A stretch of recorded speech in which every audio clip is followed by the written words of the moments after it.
All right, everyone. I hope you all are doing really well today. I just wanted to put something out in regard to angle grinders. Um, Also, if you guys enjoy my content, if you could please like, comment, and subscribe, that would help me out a lot and it would be much appreciated. So, anyways, the other day I got called out on a demolition job to kind of demo a staircase that was in really tight quarters. It was indoors, so I couldn't use a plasma cutter, I couldn't use a torch, I couldn't carve an arc gouge. I was restricted only to because of the indoor situation and just I wanted to keep anything that had to do with fire or sparks to a minimum. I know that angle grinders will still throw sparks a little bit, but I felt like it was, something that I could have control over. Um, Anyways, so for several, not several, but so for 3 or 4 years now, I've used kind of the Hercules brand, the 4.5 inch 7 amp grinder, and I just kind of landed on them by default. It was one of those things where Harborfreight was having was like one of those coupon deals where it's like, you can buy, four of them for 35 bucks, limit four type of deal when they actually did paper coupons. And, I was like, what, that sounds kind of cool. I'm going to go ahead and just take a gamble on them. Because I view angle grinders kind of as they're just a consumable. They're self-destructive in nature. They get dropped, they get thrown, they get crushed. And so that was kind of my reasoning behind them. So anyways, so I did this demolition job. It was a 2-story staircase, and I was working about 4 days between 8 to 12 hours without breaks, just cutting up the staircase into small, manageable sizes because I had narrow and restricted access. So anyways, I just kind of wanted to give you guys a review and show you what I have going on here. So let me get you guys turned around. All right, so this is my very first angle grinder. Actually, it's my second angle grinder that I bought when I was a kid. So that thing's probably a solid 25 years old, maybe. It used to be Black & Decker Industrial, and then it was like there was a Wildcat thing, and then within that same time frame, about a year and a half, is when they switched over to DeWalt. They had the same grinder, and it had a yellow body to it, and then I just kind of fell out of love with Black & Decker when they tried to, use this industrial name that was originally designated for giant industrial radial arm saws. I just kind of lost interest in DeWalt products at that time. So I have had two of those. I absolutely love these things simply for the way that they're designed. I love this paddle switch design. I've always loved paddle switches. And then I have a couple of Makitas. I've had Bosches. I absolutely despise Bosches. I will not buy Bosch grinders. And I'm sure there's some of you guys out there that are into Bosch, which is cool. For some people they probably work. And then I thought I was going to chase down some pipe work, so I did buy a DeWalt grinder for doing some pipeline work. And it never materialized, and so that thing it's brand new in the box, and it's been sitting for a couple years, I guess. Maybe someday I'll open it, maybe not. I don't know. We'll see. So anyway, so this is the grinder that I used for that demo job, and so a lot of people do videos on grinders and stuff like that, but I wanted to do one, so I was just curious about. So another thing too is this grinder. It sits in the back of my truck. It's my field grinder. It gets rained on. It gets the heat out here in Arizona is just incredibly destructive. To the point where everything gets heat treated. So I kind of wanted to make a video about just some really kind of light duty maintenance that you do on a grinder. So let me get you guys in the stand and we'll pick it up again in a second. All right, I hope you guys can see that okay.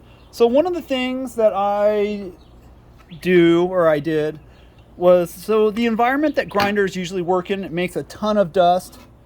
And sometimes you'll have problems with your grinder switch. So what I did, so there's kind of a long travel switch connector because there's a push button switch in the back here. So what I did here This is a Torx, or I don't know if it's I can't remember what size it is. So you just pull this cover off right here like that. And then here's your switch assembly and everything. Let me see if I can get, so that's where your switch, that kind of like cone thing right there. So I apologize about my camera work. That's your switch. So what I did, if you guys can see this, is I take some of this, it's CRC electrical contact cleaner, and I just clean out the switch and the brushes and everything, and it worked really, really good. It just made the switch nice and smooth, and it's just an easy, simple way just to flush out like, you know, debris and stuff like that. And it's just a good way to just do like some really simple maintenance on your grinder, you know, because I always like to see how long I can make a cheap grinder last for. So I'm going to put this back in.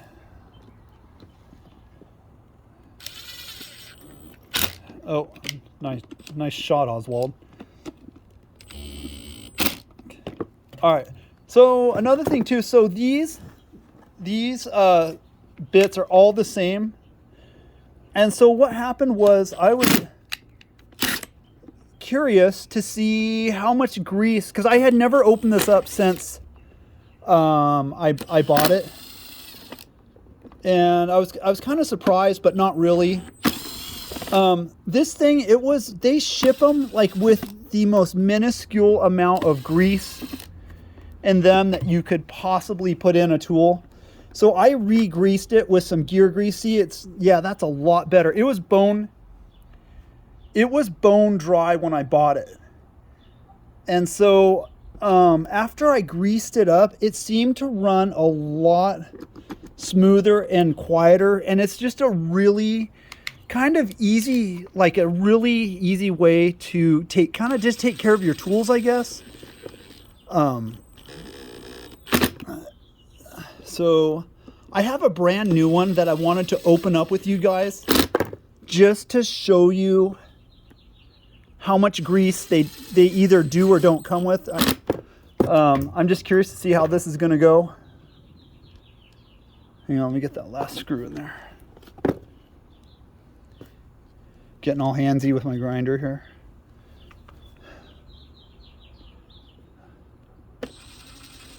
All right. All right, let's open this one up. There we go. So I had to buy this one because I needed the key, because what I do is when I'm out in the field, I just hand tighten my discs.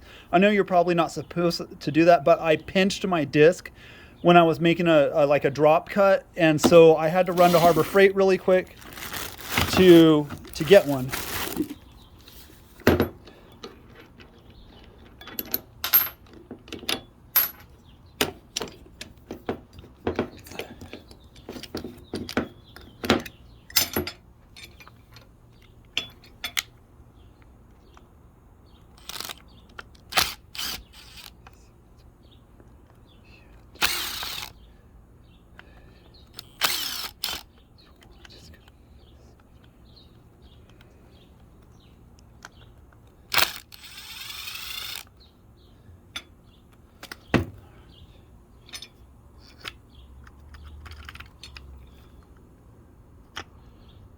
Come on. I love you. Do you love me? Okay, yeah, so there is, it looks like some white lithium grease or like white silicone grease in there. But for whatever reason, the one that I guess it just dried up, I guess. So I filled it full, and it seems to run a lot smoother. It could probably use a little bit more, in my opinion, but the original one, the first one that I showed you, it was kind of like bone dry when I opened it. So anyways, that's kind of a cool little deal. Just always check, you know, because these things, when you do grease them, they run a lot smoother and a lot quieter. You know, but then I'm sure there's someone who wants to argue with me about it, but that's fine. That's your opinion, and you're kind of entitled to that, I guess. You know, there's always people out there that they always feel the need, like they have to be heard or they have to be right. You know, and it's like if you're gonna be on YouTube or whatever, it's like you're just opening yourself up to anybody and everybody. You know, for the most part, a lot of people that watch my stuff are really cool, and then, you know, there's a lot of people out there too that are just full of it, but whatever. Anyways, no, I got some really, really cool subscribers, and I really appreciate you all. So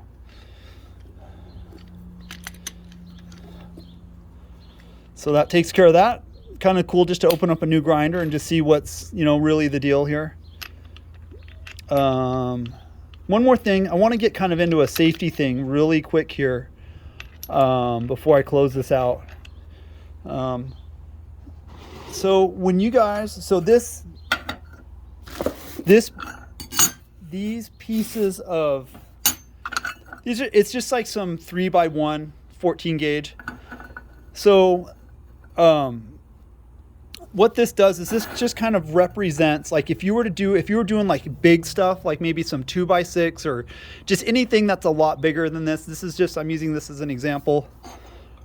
This is a Matthew Dearman wedge that you know, for fitting pipe and stuff, or setting, you know, keeping your gap on pipe. If you are ever doing demo work or you're cutting something with an angle grinder and a skinny disc, what you want to do is pound in a wedge, because if you're working on something and it closes up, it'll clamp your cutting disc, and it'll buck the grinder out of your hand, and it will mess you up, I promise. I was on 6 weeks of bed rest for I was tired and I was in a hurry, and I will make a video about it someday. Anyways, that's about all for this one. All right, you guys, thanks for chewing on some grinder fat with me today. This has been something I've wanted to get out for quite a while now. I will see you on the next one. Please like, comment, and subscribe. Peace out.